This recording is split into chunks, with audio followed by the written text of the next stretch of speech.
হিজড়া বাহ্যিকভাবে যখনই জন্মগ্রহণ করে, যারা এটা ছেলে জন্মগ্রহণ করছে কিন্তু তার মেয়ের মতো একটা পার্টস আছে, প্রাইভেট পার্টস, সে হিজড়া।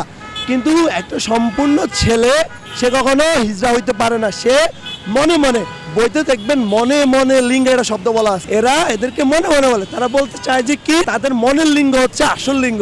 আপনি তাকে দেখে জাজ করতে পারবেন না যে আমি ছেলে না মেয়ে। তারা কি, তারা মনের যে লিঙ্গ তারা সে লিঙ্গ তাকে বলতে হবে, যেটা বাংলাদেশে কখনোই হবে না। এবং এই জন্য কওমে লুত নামে এক সম্প্রদায়কে আল্লাহ স্বয়ং ধ্বংস করে দিয়েছে। আমরা চাই না যে কওমে লুতদের মতো আমাদের এই জাতি মহানবী সাল্লাল্লাহু আলাইহি সাল্লামের উম্মতরা ধ্বংস হয়ে যাক। এই জন্য আমাদের আজকের অবস্থান।